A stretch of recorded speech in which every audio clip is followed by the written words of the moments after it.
Hello everyone. In this lecture video, we will going to have the variable costing. We will going to show an illustrative example between the normal capacity and the actual production. Recap on the pro forma income statement under the variable and absorption costing. The main difference of the variable and absorption costing is the way that it will treat the fixed overhead. If you're going to compute for the fixed overhead under the variable costing, we will going to use the normal capacity. And if you're using an absorption costing, the fixed overhead is based on the quantity sold. Let us try to have this illustrative example.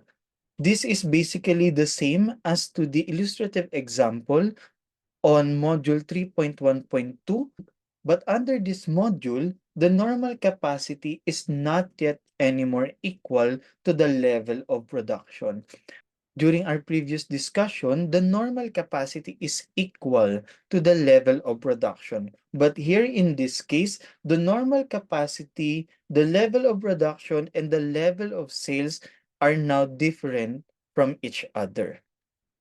Let's first read the requirements. We have to determine the profit or loss using the absorption and variable costing under the different scenarios. In scenario A, the level of production is lower than the number of quantities sold. In production B, the level of production is higher than the level of quantities sold. In solving for the scenario A, since the normal capacity in units is different from the actual capacity in units, therefore, we will going to have the volume variance in terms of units. We will going to have a detailed discussion on this one once we go on with the standard costing. Let's try to plot the given. The normal capacity in terms of units is 20,000. But the actual capacity in terms of units, let's go back to the given. We will going to take a look at the level of production. And the level of production is 21,000. Therefore, we will going to have a favorable variance of 1,000 units. Meaning to say, we are normally using the capacity of our, let's say, our equipment or our production under the 20,000 level, but what actually materialized, but the actual capacity in terms of units that we have used is 21,000. Therefore, we will going to have a favorable variance in this one. Then we will going to multiply it by the standard fixed overhead rate, that is 20 pesos. Then our volume variance in terms of peso is now 20,000 pesos. Favorable. With this information, let's now try to compute for the profit or loss under the absorption and variable costing for scenario A. For the sales, we will going to get the quantity sold, and that is 22,000 units multiplied by our unit selling price of 200. That will give us 4.4 million. Then for the variable cost of goods sold, variable expense, we will going to get the number of quantities sold, 22,000. 22,000. Then let's multiply the variable cost of goods sold by 120, then the variable expenses by 10. Then we will going to have 22,000 multiplied by 120, that is 206, that is 2,640,000. Then for the variable expenses, we will multiply the 22,000 by 10. That will give us 220,000 pesos. Now, let's try to compute for the fixed overhead. Then our fixed overhead, like what we did with the previous module, for the absorption costing, 22,000 based on the number of units sold multiplied by 20. Then for the variable costing, 20,000 multiplied by 20. This will give us 440,000, then 400,000 pesos. Let's try to compute for the fixed expenses. This is based on the level of the normal capacity multiplied by 5. That will give us 100,000. But remember that we have here the volume variance. In terms of the absorption costing, the volume variance is to be deducted from the profit under the absorption costing, but it will not affect the profit based on the variable costing. Then we should be able to consider the volume variance of 20,000 favorable under the absorption costing. Let's write it here. Let's try to compute for this one. 4.4 million pesos less 2.64 million less 220,000 less 440,000.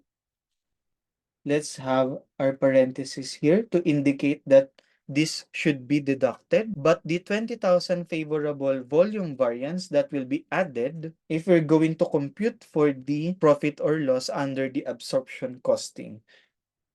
Plus 20 less 100, that will give us 1,020,000. Then with respect to variable costing, that will give us 1,040,000 pesos.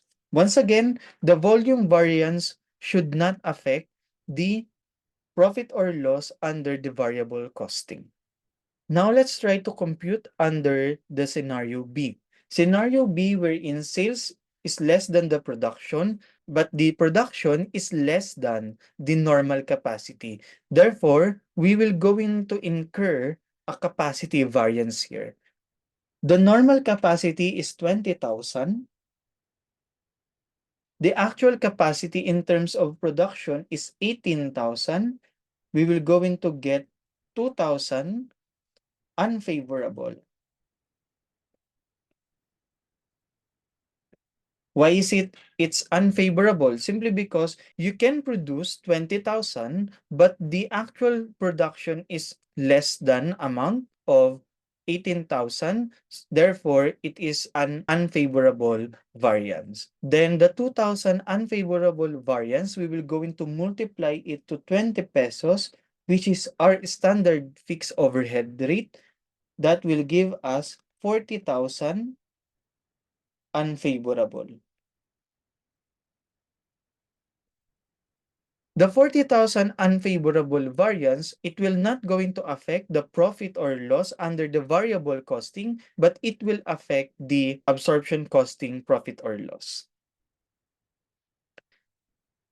Let's try to solve for the income statement under the scenario B. The sales, the variable cost of goods sold, and the variable expenses, all of these three will be based on the number of quantities sold. And that will be 15,000 units.